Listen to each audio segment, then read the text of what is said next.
दोस्तों, आज की भागम भाग लाइफ में हर आदमी किसी न किसी शारीरिक कष्ट से परेशान है। सभी को जो है कोई ना कोई शारीरिक कष्ट ज़रूर है, जिसमें से एक आम कष्ट है वो है बैक पेन का। जी हाँ दोस्तों, लोअर बैक पेन। तो आज हम बात करते हैं लोअर बैक पेन के बारे में। आखिर ये क्यों होता है, क्या कारण है, क्या लक्षण है, कब आपको अपने डॉक्टर के पास जाना चाहिए। इस तरीके की समस्या से अगर आप पीड़ित हैं तो कब आपको विज़िट करना चाहिए और कब ये एक गंभीर पेन जो है एक गंभीर बीमारी में कन्वर्ट हो जाता है, ये आप जान भी नहीं सकते हैं। क्योंकि ज़्यादातर में देखा गया है कि लोग इसको इग्नोर करते हैं, ठीक है? एक नॉर्मल ही समझते हैं और कभी-कभी ये नॉर्मल भी होता है, लेकिन कुछ मामलों में ये एक गंभीर समस्या लेकर आता है। तो वही हम इस वीडियो में बात करते हैं। तो उससे पहले हमारे चैनल हेल्थ रोबोट्स को कृपया सब्सक्राइब कर दीजिए। तो चलिए दोस्तों, शुरू करते हैं लोअर बैक पेन के बारे में। दोस्तों, लोअर बैक पेन कई कारणों से हो सकता है, जिसके ऊपर ये निर्भर करता है आपकी डेली लाइफ।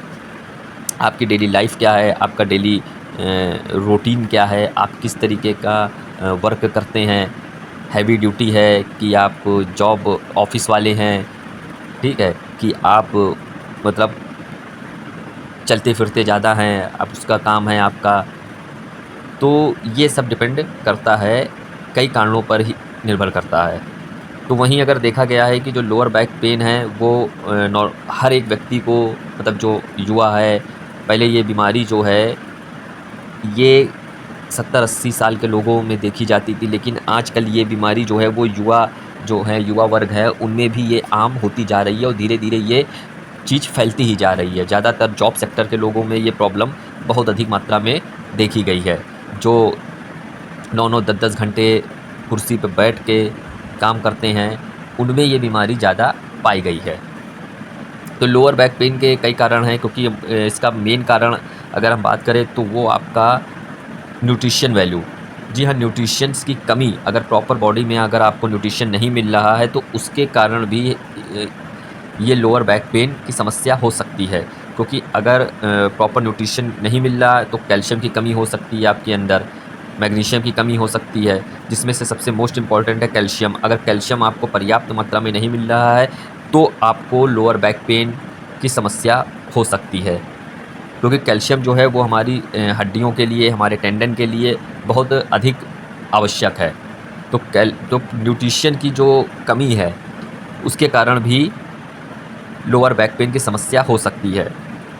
दूसरे अगर आप बात करें तो कुछ इंजरी, अगर कुछ आपको आपकी हिस्ट्री में अगर कुछ इंजरी हुई है, यानी पहले आपके कुछ ऑपरेशन हुआ है या कहीं आपका एक्सीडेंट हुआ है या कुछ चोट लगी है, तो उसके कारण भी आपको ये समस्या झेलनी पड़ सकती है। लेकिन चूँकि चोट लगना या एक्सीडेंट होना, तो ये आदमी समझ सकता है कि हाँ, मेरी इस जगह चोट लगी थी या इस जगह पे एक्सीडेंट हुआ था, तो टिश्यू हो सकता है फट गए हों, तो थोड़ा एक समय लेता है उसको भरने में, या हड्डी में कुछ चोट आ गई हो तो उसके कारण आपका लोअर बैक पेन या पूरा बैक पेन बना रहता है। तो ये तो माइंडसेट क्लियर होता है। लेकिन अचानक जिन लोगों को चोट भी नहीं है या कोई वैसा सर्जिकल ऑपरेशन नहीं हुआ है या कोई एक्सीडेंट नहीं हुआ है या कोई उनके साथ घटना नहीं हुई है, तो उनमें अगर अचानक बैक पेन की समस्या शुरू होती है तो उसको हम डिकोड करते हैं। तो कब आपको चिंतित होना है, कब आपको अपने डॉक्टर से मिलना है, तो वो सब हम इस वीडियो में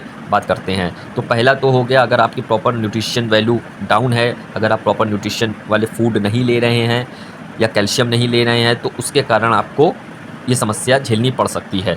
दूसरा जो हो गया आपका ओवरवेट। जो ओवरवेट वाले हैं उनमें ये समस्या ज़्यादा देखी जाती है, क्योंकि जो ओवरवेट होते हैं, मोटापा अधिक होता है, तो उसका सीधा असर आपके पैरों पर या कमर पर ही पड़ता है। यानी जो लोअर बैक पेन होती है, लोअर बैक होती है, उस पे ज़्यादा आपको असर होता है, ठीक है। जो वेट होगा वो पूरा वेट आपका नीचे की तरफ पड़ेगा, तो जिसके कारण वहाँ पे जो टेंडन्स होते हैं या जो डिस्क होती है, तो डिस्क में प्रॉब्लम आ जाती है। यानी अगर ज़्यादा ओवरवेट है तो कभी-कभी ये होता है, आपने कोई हैवी ड्यूटी कर ली तो 2 डिस्कों के बीच में जो एक गमी पदार्थ यानी जेल रूप का जो पदार्थ होता है वो 2 डिस्क प्लेटों से हल्का सा बाहर आ जाता है, तो जिसके कारण वहाँ पे एक स्वेलिंग की समस्या पैदा हो जाती है और वही आपको धीरे-धीरे अंदर से पिन की तरीके चुभती है, जो कि आपको दर्द की अनुभूति दिलाती है।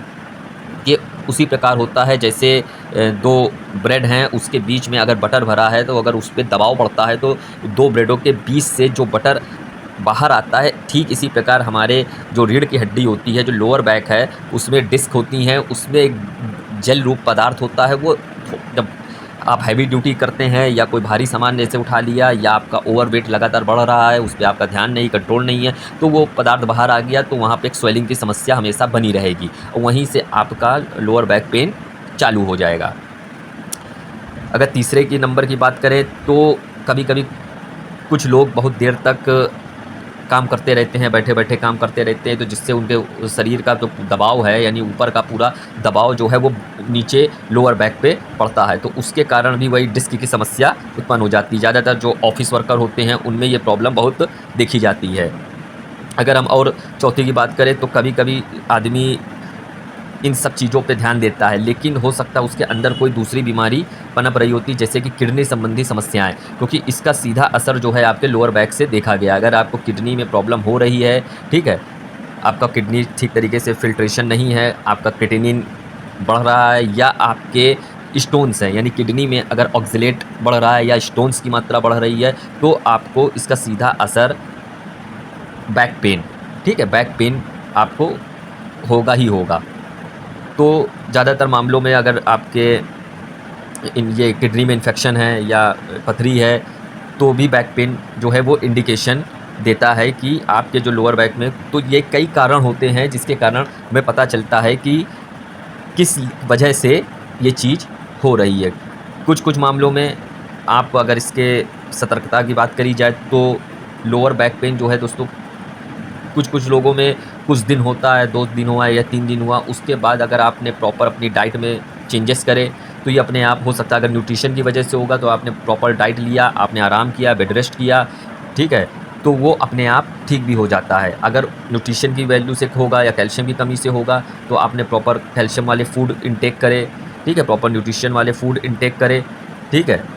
प्योर वेजीज़ खाई, तो उससे ये जंक फूड को अवॉइड करा कुछ दिन तक, तो उससे ये प्रॉब्लम ठीक हो गई। कुछ लोग पेन किलर खाते हैं, लेकिन पेन किलर इसका ठीक प्रॉपर इलाज नहीं है, क्योंकि पेन किलर जो है वो कुछ देर के लिए आपको दर्द की अनुभूति नहीं दिलाएगा, लेकिन उसके बाद फिर दर्द चालू होगा। तो पेन किलर जो है इसका एक परमानेंट सॉल्यूशन नहीं है और आपको इससे अवॉइड भी करना चाहिए, क्योंकि हो सकता है अगर किडनी की वजह से आपका प्रॉब्लम हो रही है और अगर आप पेन किलर खा रहे हैं, तो पेन किलर जो है वो किडनी को और डैमेज कर सकती है। तो इसलिए पेन किलर को आप यदा-कदा खाकर देख सकते हैं, ठीक है? लेकिन कंटिन्यू आप उसको शामिल नहीं कर सकते विदाउट परमिशन योर डॉक्टर। अब दूसरी चीज़ अगर हम बात करें तो न्यूट्रिशन वैल्यू आपने वो लिए, बेड रेस्ट हो गया। और अवॉइड किसको करना है, जैसे आप अगर बेड रेस्ट कर रहे हैं तो जो बहुत अधिक नरम गद्दे हैं उसको अवॉइड करना है। एक ठीक सपाट जगह आपको सोना है, यानी आपका जो गद्दा होगा या जो बिछौना होगा जहाँ भी आप सोते हैं, तो वो बिल्कुल एक सपाट होना चाहिए। तो उससे जो है प्रेशर कम पड़ेगा, क्योंकि ज़्यादा अधिक नरम गद्दे में आप अंदर धंसते चले जाएँगे और आपकी जो स्पाइनल कॉर्ड होगी वो बिल्कुल मूवेबल हो जाएगी। तो उससे भी आपको प्रॉब्लम क्रिएट होगी, क्योंकि वो स्पाइनल कॉर्ड आपकी बिल्कुल सीधी होनी चाहिए, ना कि बिल्कुल टेढ़ी। तो जो नरम गद्दे बहुत अधिक धँसने वाले होते हैं, वो स्पाइनल कॉर्ड को जो है वो एक तरीके से फ्लेक्सिबल बना देते हैं, मोड़ देते हैं, तो और प्रॉब्लम क्रिएट होगी अगर डिस्क की प्रॉब्लम है। अगर किडनी की समस्या से अगर आप हो सकता है दर्द हो रहा है, तो आप जो है प्रॉपर हाइड्रेटेड रहिए, क्योंकि पानी की अधिक मात्रा आप ले सकते हैं, जूस आप ले सकते हैं, ठीक है? पानी जो है आप ज़्यादा पिएँगे, जिससे कि जो भी इंटॉक्सिकेंट होंगे वो आपके यूरिन के माध्यम से निकल जाएँगे। जो भी टॉक्सिन्स होंगी वो पानी के माध्यम से या यूरिन के माध्यम से पास होते जाएँगे। तो जो उसमें क्रिएटिनिन है या मान लीजिए किडनी स्टोन अगर छोटे-छोटे हैं, तो हो सकता है वो उस प्रेशर से वो बाहर हो जाए, तो हो सकता है आपका दर्द ख़त्म भी हो जाए, क्योंकि मान लीजिए आपके स्टोन्स बने और निकल भी गए, तो उससे भी आपकी समस्या ठीक हो सकती है।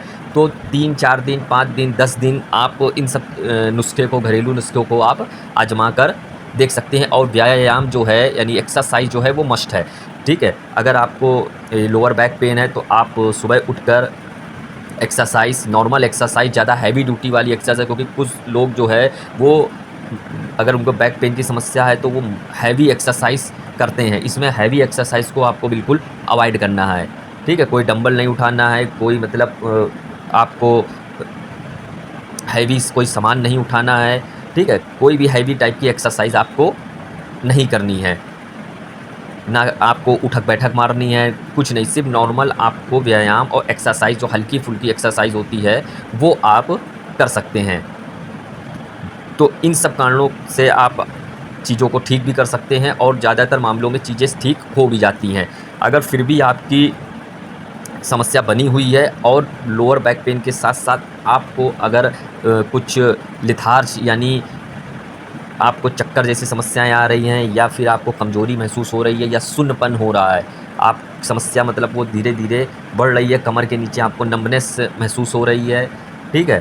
पैरों में भी झुनझुनी बनी रहती है, हो सकता है आपको फिर न्यूरोलॉजिकल समस्याएँ हो सकती हैं क्योंकि पूरा हमारा तंत्र जो है वो स्पाइनल कॉर्ड से ही जुड़ा हुआ है, तो न्यूरोलॉजिकल भी समस्याएँ आपकी हो सकती हैं। तब फिर आपको अपने डॉक्टर से बिल्कुल प्रिस्क्रिप्शन लेना ही चाहिए, आपको अपने डॉक्टर के पास जाना चाहिए, वो आपका एमआरआई, सीटी स्कैन किन कारणों से ये समस्याएँ पनप रही हैं, तो वो पूरी आपकी जाँच करके आपको सही दिशा बताएगा। तो आई होप ये छोटी-सी जानकारी आपको अच्छी लगी होगी, तो हमारे चैनल हेल्थ रोबोट्स को सब्सक्राइब करिए, लाइक करिए, शेयर करिए। धन्यवाद।